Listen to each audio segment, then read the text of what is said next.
Assalamualaikum warahmatullahi wabarakatuh. Perkenalkan, nama saya Syaril Syami. Saya dari kelas C1 jurusan Manajemen Informatika. Pada kesempatan kali ini kita belajar sama-sama tentang langkah-langkah proses manajemen strategis. Setidaknya ada 7 poin dari langkah-langkah proses manajemen strategis. Yang pertama, identifikasi visi dan misi organisasi. Yang kedua, analisis lingkungan internal organisasi. Yang ketiga, analisis lingkungan eksternal organisasi.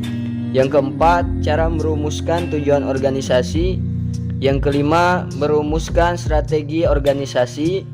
Yang keenam, melaksanakan strategi. Yang ketujuh, evaluasi strategi.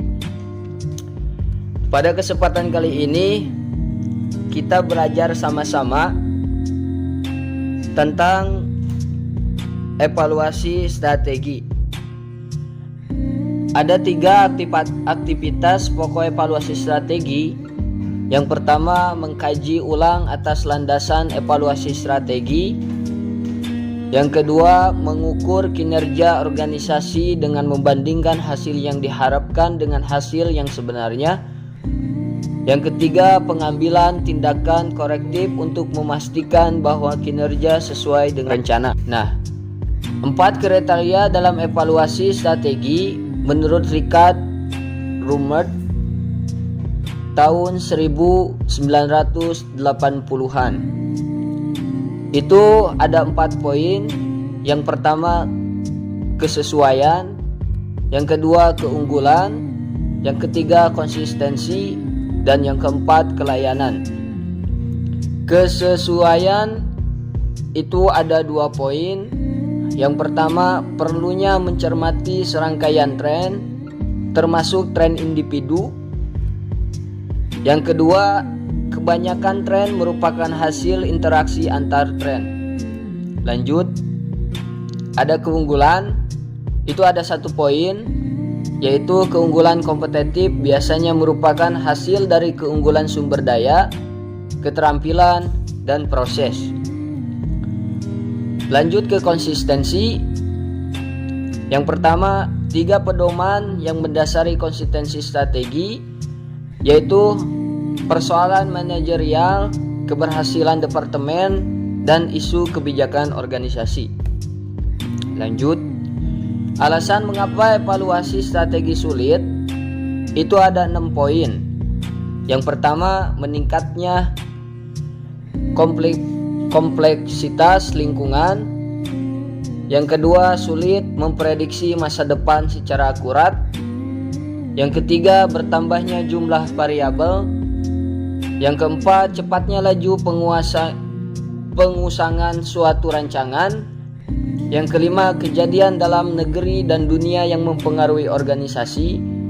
Dan yang keenam, berkurangnya rentang waktu dalam menjalankan perencanaan. Lanjut, proses evaluasi strategi. Itu ada 2 poin.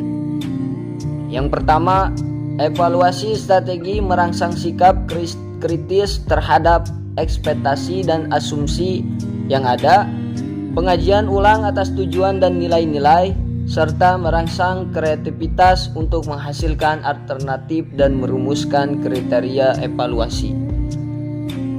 Poin yang kedua itu adalah evaluasi strategi harus dijalankan secara kontinu sehingga cepat mengambil tindakan korektif bila diperlukan. Lanjut, proses evaluasi strategi. Nah, dalam proses evaluasi strategi kalian bisa lihat sendiri. Itu ada 3 aktivitas. Aktivitas yang pertama, kalian harus mengkaji ulang landasan strategi. Ketika kalian sudah mengkaji ulang landasan strategi, lanjut ke aktivitas kedua yaitu mengukur kinerja organisasi.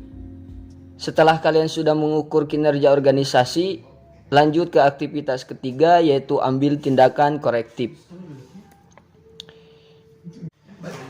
Lanjut ke balance scorecard.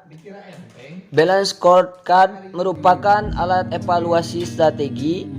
Ia menggunakan ukuran kuantitatif dan kualitatif untuk mengevaluasi strategi.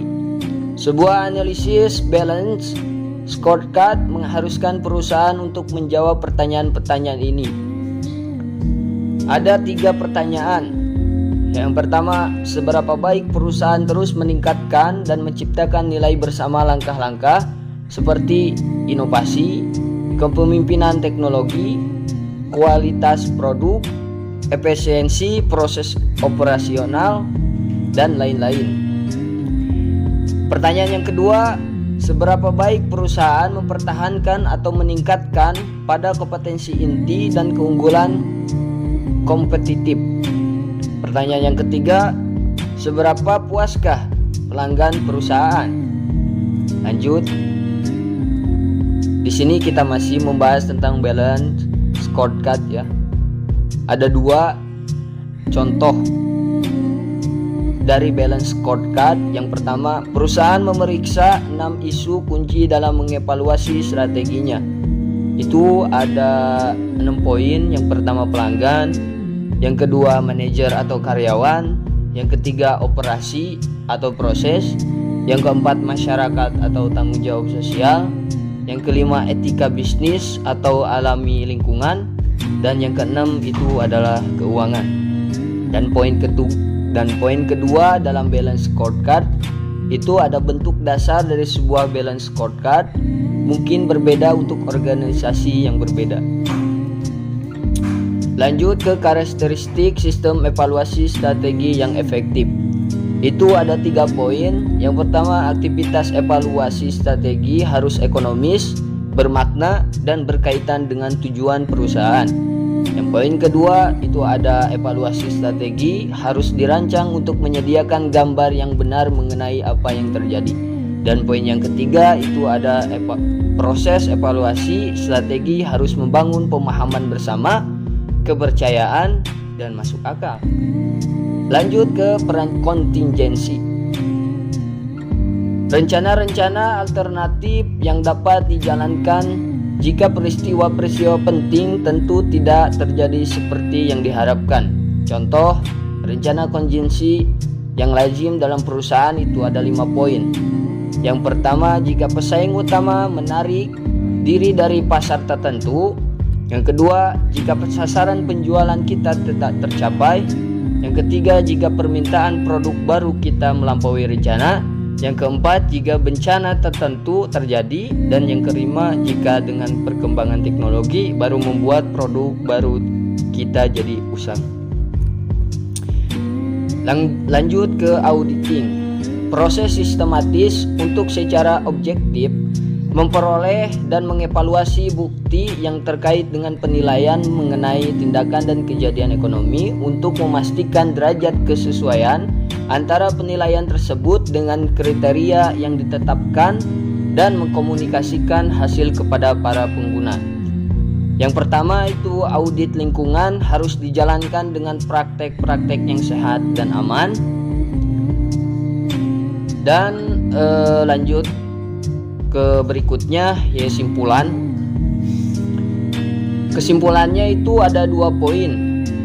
Yang pertama, evaluasi strategi yang efektif memungkinkan sebuah organisasi untuk memanfaatkan kekuatan internal bagi perkembangan, mengeksploitasi peluang internal bagi pertumbuhannya, menyadari dan mempertahankan diri dari ancaman, serta menangani berbagai kelemahan internal sebelum hal itu menjadi sesuatu yang melumpuhkan.